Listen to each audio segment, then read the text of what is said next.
And we are back. We're so sorry, everybody, to lose you like that, but that's just, I guess, doing things live for you. And I'll let you into a little bit of a secret. I'm here in Aberdeen, like I've said, and Jenny is on Arran. But our tech team, who put all of these together and do an amazing job, are up on the Western Isles, on Stornoway. So we are sort of working across a whole bunch of different places in Scotland, and it's just one of those things that we lost you there for a minute. So without any further ado, we are going to carry on with our assembly, and I'm going to head or hand straight back to Jenny at the Coast Project on Arran. So sorry for losing you, Jenny. Take it away again.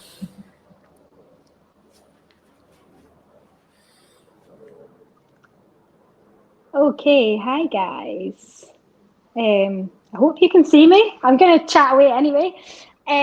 So I was telling you about blue carbon and really special, important habitats that we have in our seas that help fight climate change.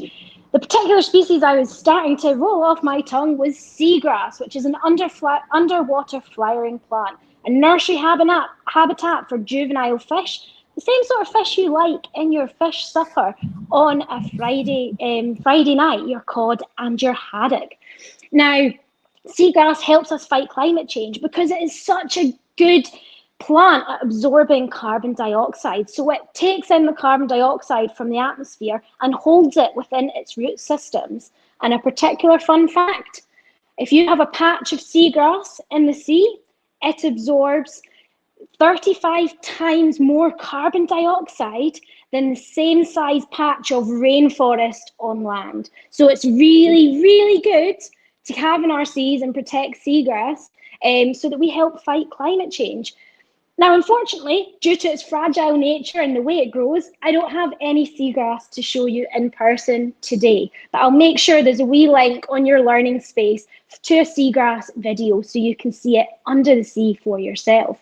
But what I do have, because I have a couple of lovely tanks in the centre that are the stars of our shows, I can show you another blue carbon habitat that we do, in fact, have in one of our tanks. So if I bring you down here, this coral-like clump of pinky purple,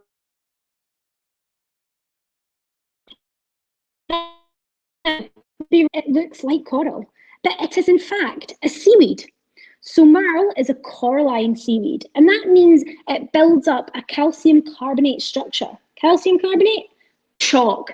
Okay, so it's got a chalk-like structure that it builds up to make this lovely 3D environment, which of course is a really good home and food source to find little bits of food for many species higher up the food chain. Marl, again, we really have to protect it, and that's one of the things here at Coast we do, is we protect habitats like marl from impactful fishing that hits off it. But why do we need to protect marl?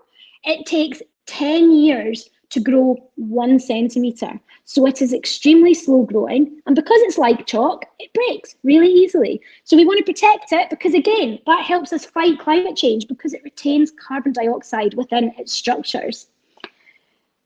Marl is the bottom of the food chain. It's a habitat right at the bottom of any marine food web, just like seaweed, seagrass, burrowed mud, another blue carbon habitat. Who would have thought I'd get excited about mud? All these habitats are the basis of our food webs, but what creatures are they supporting? Well, obviously, right up the top, you've got your whales, your dolphins, otters, seals, some of which some of you may have been lucky enough to see. But there's a lot of creatures in between the bottom and the top of the food chains. And again, I can show you some of these today. So here we have a sea anemone. This is a snake-lox anemone. And I'm not sure, I don't think we can see the wee prawns because they're a wee bit behind. But what we're going to do is walk over to the other tank where, if it's behaved itself, there was a nice starfish stuck to the side so you can see the underside of it. So this is the underside of a red cushion star. If I come round here, we might be able to see into the tank to see it on from the other side. It's a nice red colour. Starfish are really cool animals because they cling to anything, basically, and that's because they've got hundreds of little sticky tube feet on the underside of each arm. Note arm, not legs. And their little tube feet allow them to cling. This circle bit in the middle That's its mouth. And that's what it uses to feed off whatever prey it wants to go to. There's one more creature I'm going to share with you, mainly because he's nicely positioned in my tank, and that is the sea urchin. And you can see he's grazing on some green seaweed that we've found in the sea and put in our marine tank. Sea urchins are the favourite food of otters that we are lucky enough to have on Arran. They dive down and get the urchins. Urchins, they eat kelp. Kelp is quite a big seaweed, and again, another blue carbon habitat. Our seas are full of them. So our seas really do help protect and combat climate change. And that's why you should love the marine environment and do things such as recycle and reduce your waste and reuse things like plastic bottles if you have to use them, or use a reusable water bottle. And I think on that note, I'm going to pass you back to Tom, and he's going to let me know if there's any questions about what we do. Fantastic. Thanks so much, Jenny. I love seeing the sea life in the tanks there and learning about blue carbon and how important seagrass is about fighting climate change and absorbing that carbon. Okay, so I've got maybe a tricky question for you here just before I do a few shout outs. So sorry if this is a complicated one, Jenny, but I wonder, you talked a little bit about blue carbon. What's blue carbon, Jenny? What's blue carbon? Well, blue carbon it's the marine carbon. So these habitats I've been talking about this morning are absorbing the carbon from the atmosphere, and they're storing it within them, and they live within the sea. And because the sea is big and blue carbon is deemed that term. Ah, fantastic. So it's the carbon to do with the sea. Fantastic. Okay, another question for you. We wondered if you had a favorite sea creature or animal that lives in and around the sea. It doesn't have to be one on Arran, but we wondered if you had a particularly favorite sea creature or animal that lives in and around the sea and relies on the sea for its habitat. That is always a very, very tricky question. I am very partial to a turtle. I wear turtle around my neck daily. We don't get many of them around Arran or even Scotland, unless we're very lucky. I am also really partial to sharks. I think sharks are highly misunderstood creatures, and there's so many of them that are just amazing. And the great thing is we get a few different species in our seas, but round Arran, we get the largest shark in Scottish waters visiting us, which is the largest shark in global waters even, the basking shark. And that's the second biggest shark in the sea. So that's really exciting that I every so often get to see them. Fantastic. And I've got one last question here for you, Jenny. What is your favorite way to explore the sea? What's your favorite way to explore the sea? Oh, wow. There's lots of different ways you can explore the sea, and I guess it depends what sort of mood you're in. I am a scuba diver, so of course my favourite way is to actually go and get wet and go under the sea and see these creatures living in their natural environments, just getting on with their day-to-day lives with no interruptions. Fantastic. Brilliant. Okay, right. We're going to do some shout outs, Jenny, just now, and then I'm going to hand back to you in just a tick because I know you've got a challenge for all the boys and girls who are joining us live. And sorry, everybody, I'm just having to peer at my computer a little bit here so I can see the screen right. So who do we have joining us? Right. We've got Cooter School in Aberdeen. We've got St Andrews Primary in Rothesay. P2, 3, 4 and 5 are watching us. St Rose of Lima Primary in Glasgow are joining us as well. We've got Kirkton Home Primary in East Kilbride, and there's loads of classes there. I can see the P4s in room 7. Invergary P7s. Hi to all of you guys. P3 and 4 from Torf Torfiacan. Sorry if I'm not saying that right. P34 Torfiacan in West Lothian. Kirkton Home again are joining us. P7s in Invergary. P7s from Grange Primary in Angus. P6D in OLM Primary School in East Renfrewshire. Room 10 from Kirkton Home. Blackness Primary in Dundee. Hi to the P7s. Both P7 classes are watching there. I'm told we're doing a little bit of fast maths. The folks who are helping us, we've got over 1,000 of you joining us from across Scotland. So thank you, everybody there. Yeah, good morning to everybody in Angus and Dundee and East Ren as well. Who else do we have? Oh, I'm looking. Westfield Primary in West Lothian. Right, in just a tick, I'm going to hand back to Jenny, and hopefully you can hear us, Jenny, because we do have one more question for you, which I hadn't spotted. This one comes from Westfield Primary in West Lothian. Do we know, and if you don't know, that's okay, Jenny, maybe we can set a challenge for these guys to find out. But Jenny, do you know how much blue carbon has already been destroyed? And I'll hand back to you with that question. How much blue carbon has already been destroyed? But maybe you can answer that, or you can set Westfield Primary and West Lothian a challenge to figure that one out, see if they can research that themselves if you're not sure. And can you also give us our challenge, Jenny? Sure. So that's a really, really good question. And the answer is, I do not know. I am not sure if anyone actually has gathered those figures. So, I mean, you can do a good bit of research and see if anyone has. But blue carbon is a relatively new term and a relatively new topic that's only just being delved into by researchers. And obviously, as climate change becomes a much bigger issue, there's more and more awareness being raised. So I think what you need to do is go, and if you do find a solid answer, please do share it with me. Find Arran Coast website and share it with me, because I'd be delighted to hear it.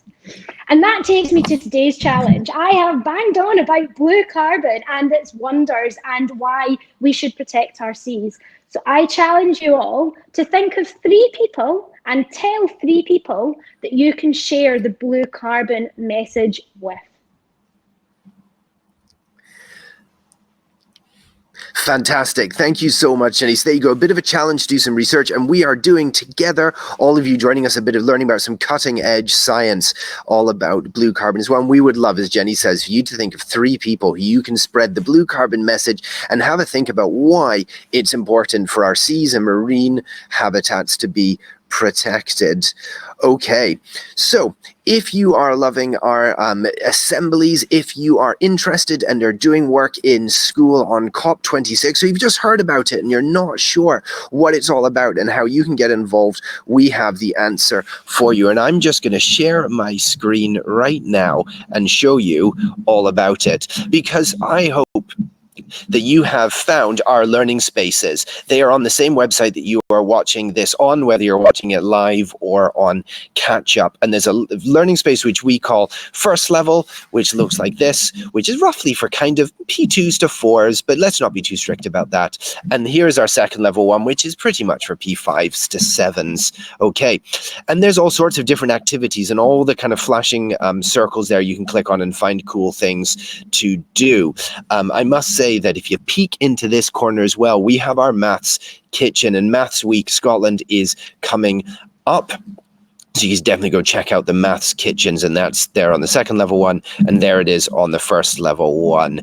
But it's these posters that we've put up on our walls that I want us to look at just now, and they're the same on both ones. So if you click on the magnifying glass, you get our Scottish primary schools countdown to the UN Climate Change Conference 2021, COP26, called that because it is the 26th of these climate change conferences. And by conference, we just mean a gathering of all of the world leaders to think about how we can tackle climate change. And if you click on the magnifying glass where it says click here to explore, you will find our fantastic countdown to COP learning spaces. And there are 5 circles here. When the world leaders get together, and world leaders as well as climate activists and all sorts of people who want to make our world better and to make and help our leaders think about how we can do that. There are 5 circles, and they will talk about 5 different kind of themes to do with climate change. We have nature, which is what we've been thinking about today. We have finance and money.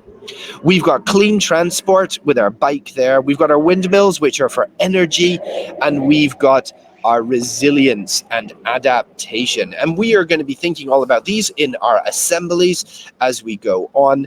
But I want us to look at the nature one just now, because we've been learning about one area of nature on Arran, but there are loads here as well. And all of these little magnifying glasses are going to give you cool activities, fun things that you can explore and be creative with and play with and have fun with. So if I click on a few of them, just to give you an example, I'm going to start with this one here. If you click on that, we're going to find out how much plastic is in our oceans. And we know from talking to Jenny that that makes a huge difference to blue carbon. If we're going to click up here with our flock of birds, maybe we're going to find that how does climate change affect animals?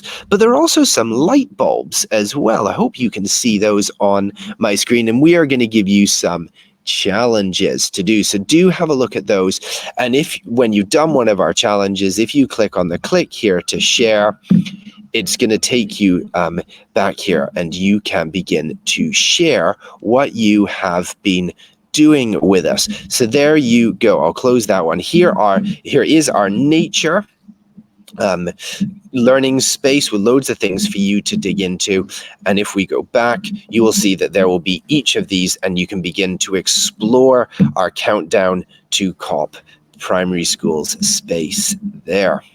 So there you go, loads for you to get stuck into and be having a wee think about. There we go, sorry, just adjusting my screen. Have a wee think about as you are considering our move to COP, as we're getting ready for COP. Loads of creative, fun, playful, interesting activities, and we would love for you to do those. You don't have to wait for your teachers to tell you to go and do them. You can find these on our website and get stuck in whenever you would like. Okay, it is just left for me to say thank you very much for joining us.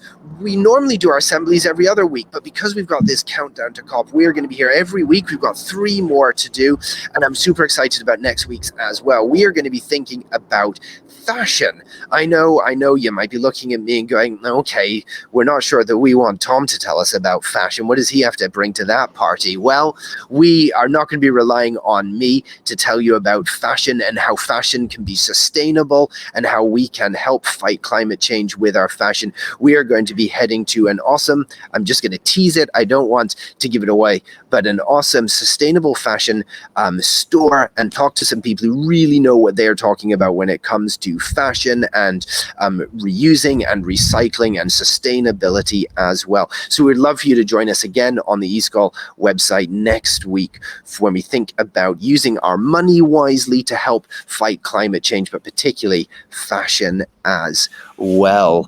Okay, one final thing, just because I've noticed a question pop up before Jenny and I say bye to you. We're saying, what dangerous animals are there off the coast of Arran? And Jenny, I don't know if you're with us, but do you have a wee answer to that one? Are there any dangerous animals there off the coast of Arran?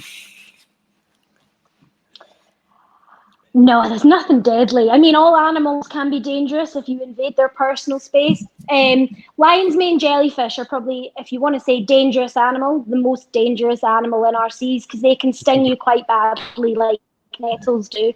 But apart from that, there's absolutely nothing deadly in our seas. You'll be delighted to hear.